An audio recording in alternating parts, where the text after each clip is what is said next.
Do you have any sincere worry that there is such significant drug abuse happening that this person is losing a grip on life experience?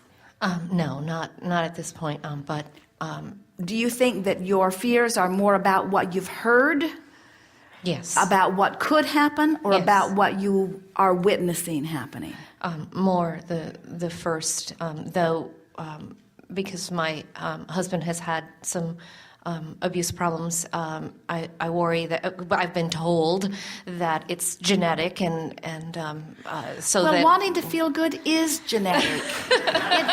It goes way, way, way, way, way, way back, you see. And here's the thing. Listen to the terminology, abuse problems. In other words, such a neat little bundle.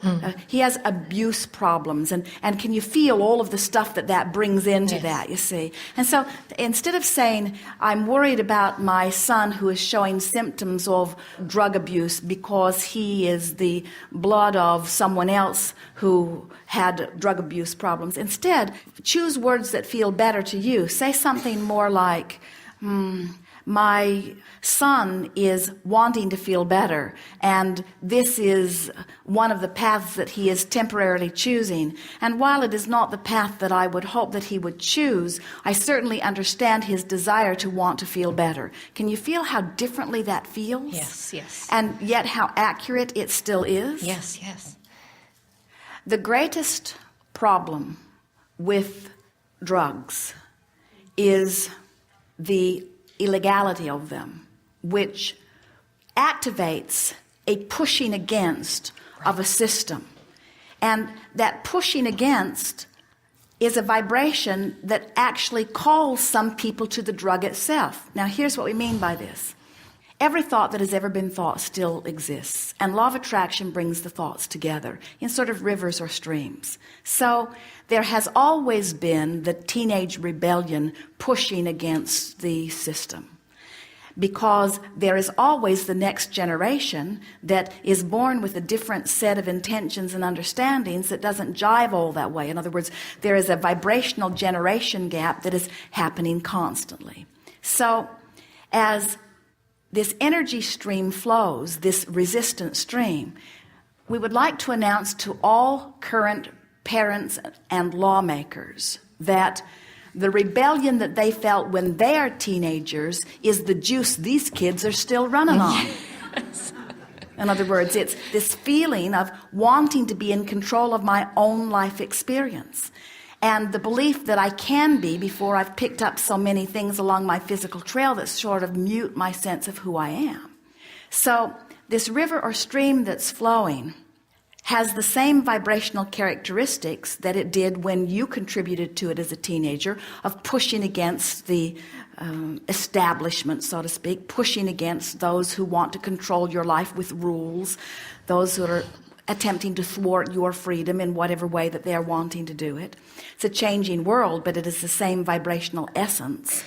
And so here is this clump of energy that is still swirling around. And so then here is a new teenager, new to the scene, not really interested in drugs, but really interested in freedom, pushing against and getting swept into that same sort of, it feels like a vacuum. It isn't, but it feels like a compelling force, you see.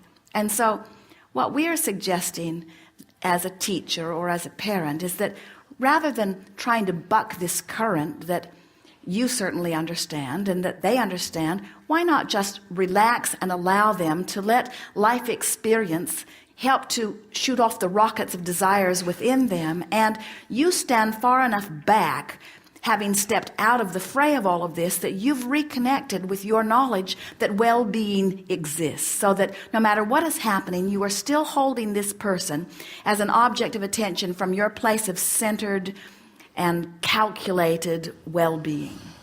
And when you do that, not only does your worry diminish right away, because you can't hold two vibrations at the same time, but you begin having good timing. You begin saying the right thing at the right time. And most of all, you just allow them to pass through. The reason that parents worry about kids on drugs is because of the extreme examples. And To assume that your child is the extreme example is, and there, you can feel the inappropriateness of all of that. In other words, there's no vibrational match in any of that. No, certainly not. No. We would like to revisit this topic more fully. It deserves a book. It deserves 1,000 examples. It deserves attention from the perspective of understanding that well-being abounds no matter what.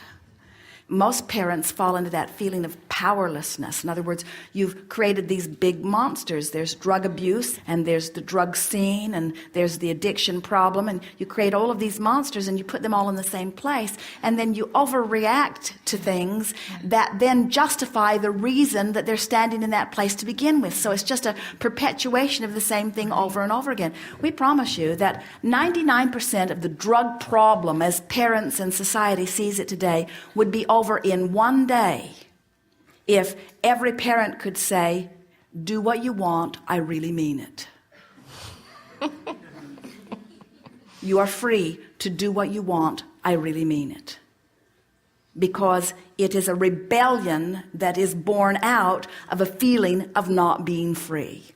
And it is a discovery of freedom that no one can take away from you. In other words, when you feel free, you feel free. In other words, most of those kids are saying, you can put me in jail and I'll still feel good. In other words, I don't care. They're discovering the feeling of freedom. And that's what this moving up the emotional scale is. You're going to discover the feeling. You're going to take the emotional journey first, and then the manifestation has to follow. Yes. Yes. Well, I feel real good now. Thank you. That helps. Good. Helps me, and I hope everybody else. Well, Thanks so we've much. stirred it up. Yes. Yes. Thank you. Yes, indeed.